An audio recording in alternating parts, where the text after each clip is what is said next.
Chapter 19, The New Scriptures as written by Sananda, Jesus. Posted on October 12, 2013 at 8:30 p.m. It is an exciting time, is it not? All of you who are reading this as it is published in October 2013 are waiting for the global revaluation of currencies, which will provide a leveling effect on the world economy and will lift those countries that have been considered third world nations out of their second-class status. Many are not aware of the changes happening behind the scenes. It seems as if the planet goes on limping along, suffering at the hands of the rich and powerful overlords who have enslaved so many, instigate devastating wars, and reap the benefits in increasing wealth and power. This is only the most superficial view, the one you will see on the media. The reporting is sensationalized, carefully culled to uncover the most fear-inducing representations of events. Fear-mongering is a favorite sport on this planet. It feeds the adrenaline junkies, as they have been called, and fills the coffers of the pharmaceutical companies, the entertainment industry, and the gun manufacturers. I have stated that I am here to teach a message of love, compassion, truthfulness, and light. These are the opposite of fear. When you fill your consciousness, your body, and your mind with love and light, there is no room for the lower vibrational feelings of anxiety, depression, and despair. They cannot exist in the same universe.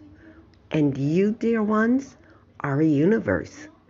Each of you contains the stardust and rainbows, sunshine, and heartbeat of your Creator, just as I do. We are created to be expansive, generous, and kind.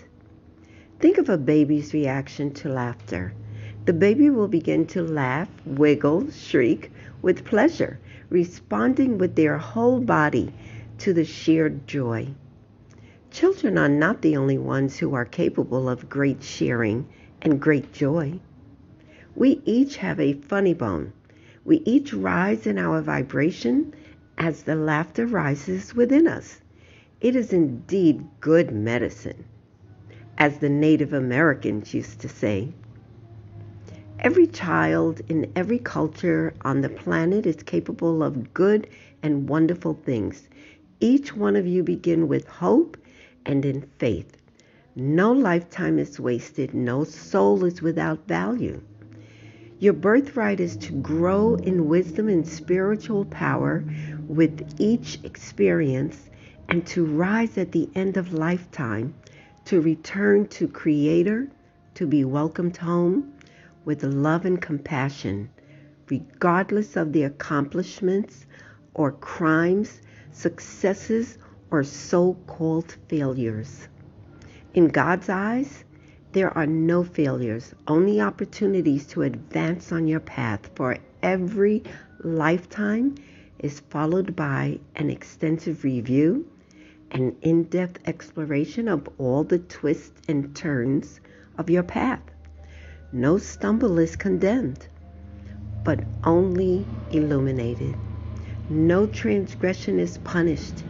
It is only revealed and examined, understood, and forgiven.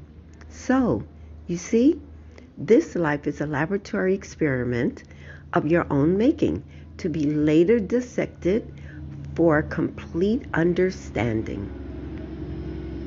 The only goal is to increase in your capacity for kindness, forgiveness, and inner light. If a life of wrongdoing is the most powerful lesson, perhaps you arranged it for yourself, setting up the conditions which would make your fall from grace inevitable. There is no better way to learn humility. By the time you have lived a long life as a soul, some of us were earlier creations with more experience in the ways of incarnating on earth. You have experienced life through every possible prism. A thorough education involves lives as princes and paupers, kings and queens, slaves and slave masters. There is no hierarchy of heaven other than the recognition of power and wisdom gained among the path of ascension on planet Earth and elsewhere. It is now a time of accelerated learning. You are being given the opportunity to lift yourselves out of the darkness you have been immersed in for your entire embodiment here. Only weeks ago, the entire reptilian race left voluntarily or were removed from the planet. What is left now for you to work on is the residue of dark ideas and feelings. These patterns have become embedded in the culture, so much a part of the group consciousness that you hardly notice them. The feelings of lack of anxiety about your survival and the pervasive feelings of unworthiness are all a part of the leftover energy you will need to completely clear away in order to prepare yourselves for your ascension. In these messages, which I will give you over the next few weeks, I will offer suggestions for clearing away the old thought patterns and replacing them with light. This has been the process all along, approaching each obstacle one at a time, addressing the inaccuracies and dark feelings they engender, and raising your vibration to eliminate them entirely. We are now working toward complete healing, complete understanding of your own inner workings, your thoughts, feelings, and actions. Let us address one of the concepts which has caused massive difficulties on the planet. It is the idea that all humans are naturally aggressive and territorial. We will hold this idea up against the reality of life in many different areas of the globe. There are cultures in the high Andes, in the South Seas, and in the Himalayas, for instance, where communities have lived for thousands of years without a war, without discord, even though many of them are what would be considered very poor by Western standards. These are ancient cultures based in the principles of generosity, mutual respect, and the knowledge that when resources are scarce, everyone benefits by sharing. These human communities are the direct contradiction to the idea promoted by the reptilians that scarcity leads to war, and natural resources will be fought over and brought under the ownership to the strongest and best armed conquerors. You were encouraged to accept these ideas as Darwin did, as inevitable, just the way humans are. This is simply not true. People who are left to their own devices will most often attempt to trade, negotiate, or for gifts and work to resolve problems peacefully, unless they are subjected to a constant barrage of propaganda urging them to be afraid and therefore ready to attack at the slightest hint of movement on the part of the enemy. It has been an often used strategy on the part of those in power to arrange a false flag incident, an attack in which the war-hungry leaders stage an aggressive action against their own people, which is then blamed on the target of their war lust. Recent examples are the burning of the Reichstag by Nazi troops dressed as Polish soldiers, and the underground government attacks on the Twin Towers in the U.S. on 9/11, which were blamed on Muslim terrorists. In both these cases, world domination via war against the supposed aggressor, not self-defense or survival, was the goal. Since war or banking, and preferably both, are the two most profitable activities on the planet, one only needed to become a weapons manufacturer or banker to become fabulously wealthy once the principle of survival of the fittest became a self-fulfilling prophecy. It seeped into the language and into the value system of all the Western cultures. The idea that might makes right has pervaded the nervous system and psyche of the planet, creating an acceptance for bullying and selfishness that was unprecedented in former times. It is your work to ferret out all the lingering dark thoughts and feelings in order to prepare for your ascension. You will need to shake them off the way a dog shakes off water off its back. Be determined in your search for the roots and tendrils of old thinking. Remain connected with your hearts at all times. Test every idea, every tradition, every popular notion, every opinion or judgment against the feeling of pure love and light. Does the idea, habit, tendency, or state of mind raise your vibration to a higher level of love? If not, discard it without a moment's backward glance. This is a difficult process, dear ones, because I have just told you to leave behind all favorite guidelines, the belief systems which meld you to your family and your culture. Let's review the process. You hear yourself thinking a negative thought. That person is dressed in rag clothes. I mustn't look at them because they will want something from me, and I am in a hurry to get to work.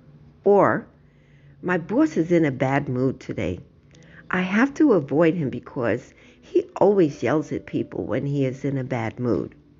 Now, look at these incidents or any other that fits your situation better. Both responses are based in fear. Fear brings down your vibrational level. Something needs to go. What is wrong with these responses? They originate from ideas that generate fear, like I don't have enough, or I am in danger of being humiliated, and that would be devastating. Now, breathe into your heart mind, the connection between the center of your heart and the center of your brain. Begin always with the heart feelings, then let them rise up to instruct and inform your mind. Go back to the street corner with the beggar and feel what your heart tells you. Here is a human being with a story behind them. Perhaps they would like to talk. Maybe I could be of help to them. Maybe a few dollars, since I have so much. I wonder. With the boss, you might begin with, I wonder why boss is having such a bad day. Maybe I can cheer him up if I bring him a cup of tea and ask him how he's feeling. He must be in a pretty bad way if he is behaving so aggressively. You see, when you remove thoughts about lack and ignore ego self-worth issues, the difficult moments in life become opportunities to bring a ray of light and hope to another who is in a difficult position financially or emotionally. The dark training has taught you to mind your own business, avoid people who are in pain, or to blame the sufferer for a lack of ambition or laziness. We have taught you here that each one chooses his path for the purpose of evolving as a soul. This is not a case of laziness, just the opposite.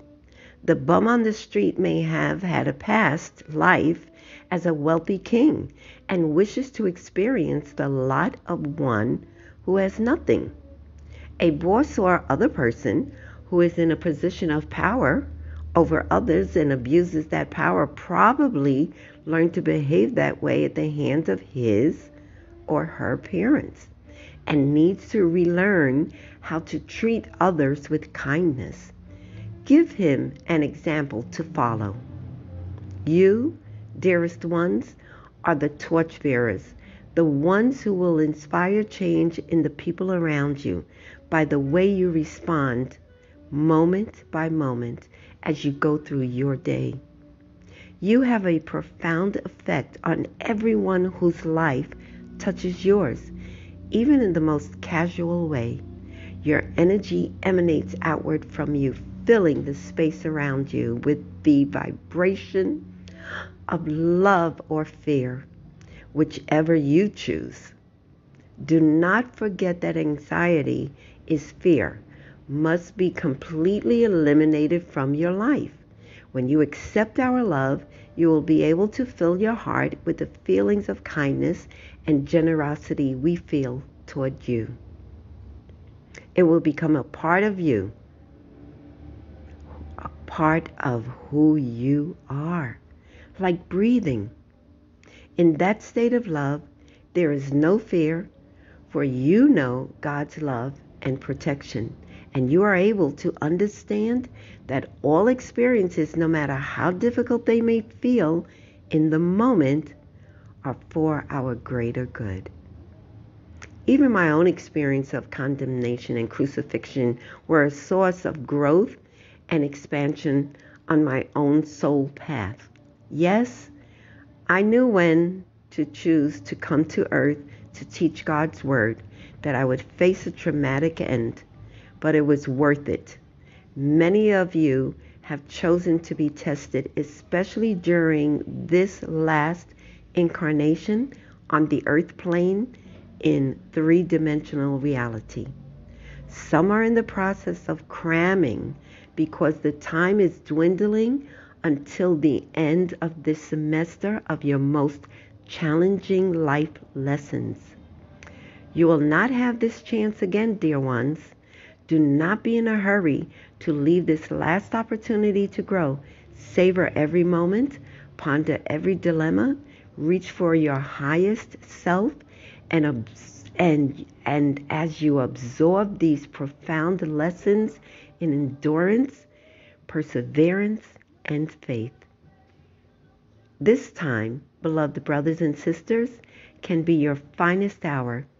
It is a time of decisions, of important choices, and above all, it is a time to learn the true meaning of love. Pure love is the natural expression of the heart, which is God's creation and God's home. Live in your heart as you never have before. Dare to be completely, absolutely in love. Let the feelings pour out of you, surrounding you with an aura of kindness, forgiveness, acceptance, and joy. See the love in the trees, in the pigeon on the street, in the fly on the window. Look into the eyes of a child and return their gaze with adoration. You are the finest creation of life. Embrace it with all your might and will, and you will rise even higher in love and light. You are ascending. I embrace you. I am Sonata Jesus, your brother. Transcribed by Catherine E. May, October 11th, 10 p.m.